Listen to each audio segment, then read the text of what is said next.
fantastic pulling events coming up in the next 3 weeks here. Next weekend down in Texas, followed by the Diesels and Dark Orders event in Georgia, and then the big one out in California to finish out the 2024 pulling season. But right now we see Robbie Crutchfield backing in that good-looking Kubota M8201 tractor. Now, Marty Harrell for so many years had the Massey Ferguson sheet metal on the tractors that he has run the Pure Countries. And the folks at Kubota had sent him the hood and said, hey, we would like to see this on a pulling tractor. So they sent him that M8201 hood, and he filled in the rest of the sheet metal there on the tractor. Beautiful, beautiful looking machine. And let's see if he can bump the flag here this afternoon. 3:33 and change is our lead distance. Dave Everman, our leader out of Dansville, New York. Take a look at the wheel speed of this tractor. Robbie Crutchfield.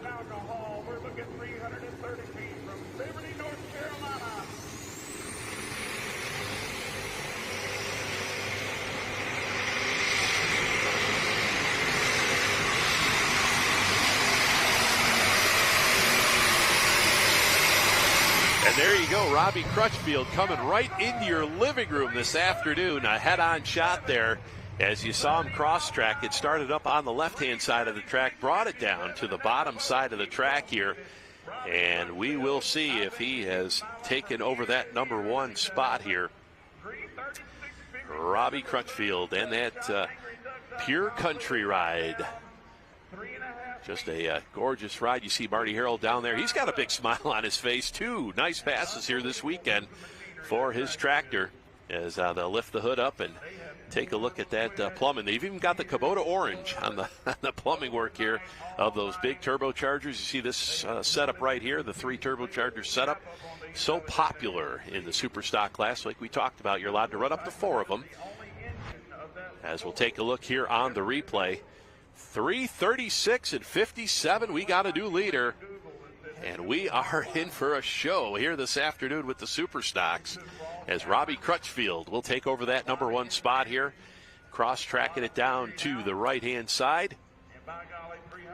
We see NTPA photographer Tracy Waters getting all the shots down their track side as he will park it into that number one spot. So Pure Country, Robbie Crutchfield, 3:36 and 57. We'll put Dave Everman, number 2, at 3:33 even with his overruled entry, as we will have now John Strickland coming to the sled here with the brand new Galot light machine. DT 225 sheet metal. There you see his son Holt. He just made a nice pass. He sits in that number 3 spot here. Now this tractor, once again, they had some issues with the turbocharger, one of the turbochargers on it yesterday, and say they didn't have enough work between the Galot 2 tractor. They had more work to do on this one. But John says, hey, I'm not going to guarantee anything, but we did get it fixed, so we're hoping that everything is good to go here on their brand new light superstock tractor. And if I remember correctly, this tractor debuted at the PRI show up in Indianapolis back in last December, as this tractor was on display, and boy, the people were just checking it out. And good to see tractor pulling vehicles up there at the PRI show. And it looks like our man on the spot, Bert Forbes down there, he's going to try to get a word here with Robbie Crutchfield, our new leader here in the class, as it's a tight one right now at 3:36.57 for many-time Region 4 champion Robbie Crutchfield. But that was with his brutal force tractor, the Massey Ferguson, as he had 6 consecutive Region 4 championships, 7 overall in that Region 4 Superstock class. So we see John Strickland making his way here to the start line. Now this summer, when this tractor was run out on the Grand National Circuit, we saw Brent Payne do some driving, as well as John drove it a couple times out on the light Grand National Circuit for these light super stocks. Now the light tractors, they're limited to 505 cubic inches underneath the hood. They don't run the big cubes like we saw on the Galot number 2 tractor. And it looks like we've got our leader down there trackside with Bert. Take it away, Bert. Robbie, that's the first solid, complete pass that you've made on this tractor. All that hard work is definitely paying off. Yeah, we still probably have some bugs to work out, but it's a little better every time. Marty had a great pass yesterday, and all the hard work we put in, I kept bugging him. I'm going to drive it. And I don't thank them for letting me because, Ashley Barnes is the reason we do this, and I've been able to. So, but it's getting a little better every time. You think it's going to hold up? Probably not. But they got to get a hold of track. The track's coming apart, but it's still hooking them. So we'll see. Well, let's go green. Let's see what happens. All right, so Robbie Crutchfield, he says, I don't know. I don't think that run's going to hold up. We'll see. As John Strickland, Galot light tractor up here next.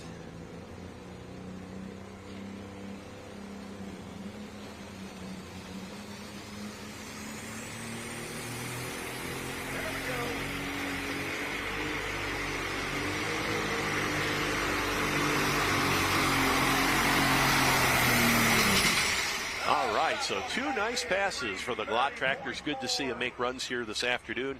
Don't want to see any competitor have any issues out there, but John lays down a nice one here. Kind of drifted off to the right-hand side just a little bit as he made his way down the track. Now, we heard Robbie Crutchfield talk about the track starting to come apart a little bit, he says, but there's still some traction out there. Of course, afternoon conditions. Mother Nature, with the wind and the sun, that's, whoa, another one right at 330. 330.44, 330.44 for John Strickland here this afternoon. So right now our top four within 6 feet of each other. You don't see that very often with Superstock class, so that's good to see here. Good competition here. As we're not done yet, as we're only halfway here through the Superstock class. So there you can see Galot will park it in the number 4 spot there, 330.44, but they will take that. They will take that after the struggles they have had here getting that tractor down the track. So they'll put that in their memory banks and build that notebook for that new tractor. Has made limited passes here throughout the summer. And of course, the Galot Motorsports team, the Motorsports Park located in Benson, North Carolina. They host the big NTPA Grand National Pull each and every year.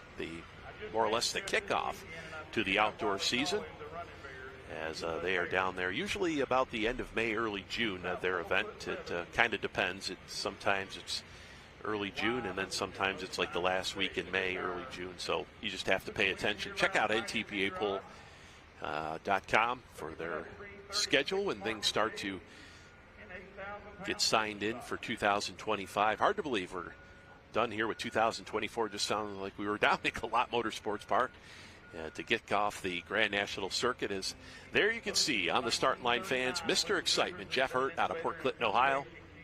He's been busy here this weekend, running his 2 mini modified tractors as well as a Superstock. Now, yesterday had some issues with that Superstock. Now, another V8. Now, we saw the Kubota tractor that was powered by a V8 Perkins engine. This one here is a 903 Cummins that Jeff Hurt has had so much success over the years. A 7-time champion with the Run and Bear tractor over the years. As he gets backed in here. So he had mentioned yesterday he was kind of looking around, playing around, looking at the gauges, didn't make the run he was looking for. So he says, look out for Sunday afternoon. So we are at that point as Jeff making sure he's lined up nice and square here. Now we saw John Strickland, he was more or less working off the middle to left side of the track, and now Jeff looks like he's going to put it right down the middle here. Now our leader in the class, Robbie Crutchfield, with that Kubota, remember he started way on the left side and let it drift all the way down to that right side as he took the lead at 336.57. So session 4 competition here at the North Carolina State Fair. See, beautiful sunny day here, and the fans have packed the grandstands, and we're glad you fans watching here on Full Pull Live, bringing you all this great action. Make sure you do get your picks in too as well for the next class coming up on Full Pull Picks. But right now, Run and Bear, Mr. Excitement, Jeff Hurt.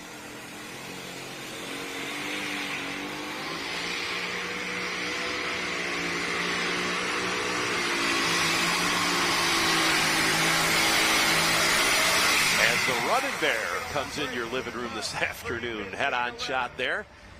has drifted off to the right side, so could be a characteristic here with this track. Now, we talked to Bert Forbes, throughout the weekend. He said, a lot of the pullers had said, that is a characteristic with this track. Because no matter how many different times and ideas they have putting that track together, it kind of takes you one way or another there if you get too close to one side. As Jeff quickly gets off the tractor here. Kind of his MO.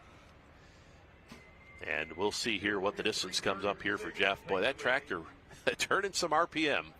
That 903 Cummins just a singing here this afternoon. As he leaves the line, 3:15.11. 3:15.11 for Jeff Hurt. As that will put him in the number 5 spot here. 3:15.11 officially the distance. Now we can measure up to 1/1000th of a foot if we do have a tie situation, but right now we're just using that 100th mark.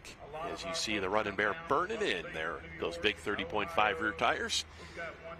As Robbie Crutchfield out front with the Pure Country Kubota 336.57.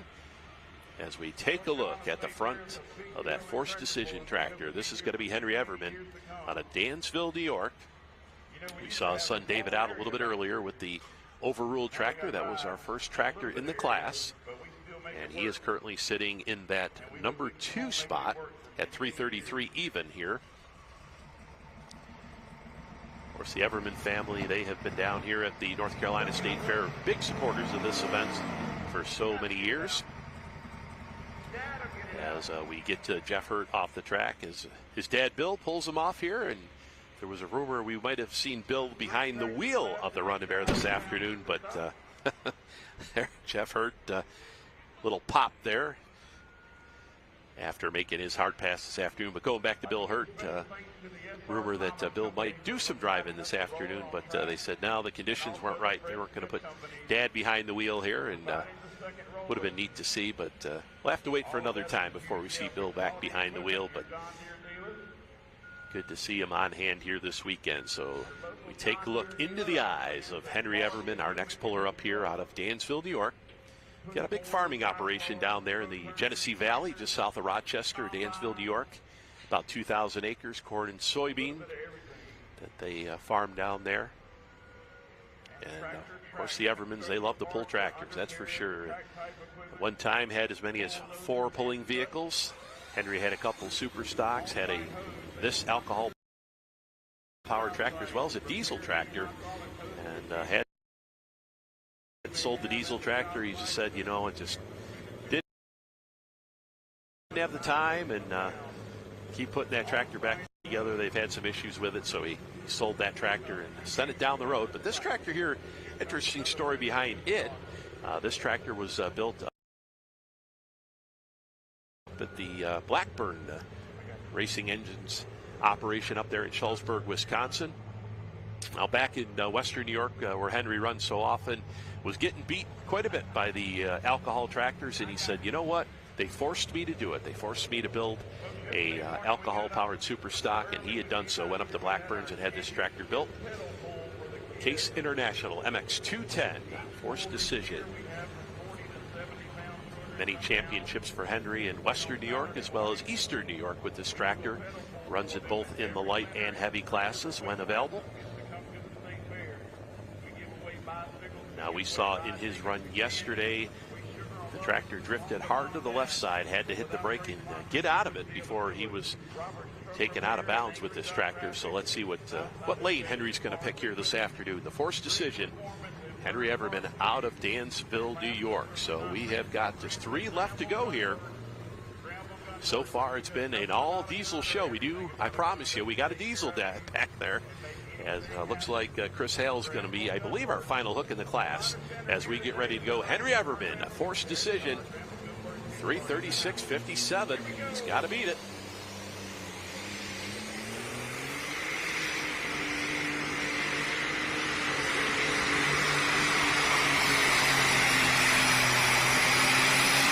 And a real good run for Henry. That tractor didn't drift off to the left side like we saw yesterday. Rather kind of violently, actually, as that front end was a little bit light on the nose and it kind of drifted real quick to that left side. But Nice run down the left-hand sideline for Henry Everman here this afternoon. As Andy Dutton with the junk wagon will be up next, and then of course we will fill out the class with Chris Hales, and another Outlaw International will be our final tractor of the superstock class here today as Henry shuts down the tractor.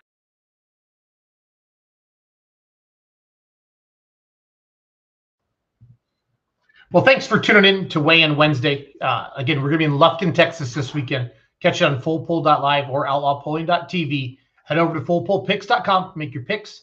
The games are already up. It's going to be awesome. And again, every dollar from this event goes back to support veteran suicide. Have a great night, everybody. We'll see you on camera this weekend at fullpull.live. Dan Mayer and Ryan Stone will be your voices. Have a great night. Get ready for the ultimate showdown at the Draggin and Pullin in the Pines, presented by Outlaw Pullin. Join us live from Lufkin, Texas on October 25th and 26th as the best pullers in the nation battle it out for the final Outlaw event of the year. Feel the thrill as these powerful machines roar to life and compete for the point championship in an adrenaline-packed weekend you won't want to miss. Subscribe to Full Pull Live for just $39.99 a month and experience every heart-pounding moment from the first pull to the last. Don't just watch the action, be a part of it. Mark your calendars, grab your friends, and get ready for 2 nights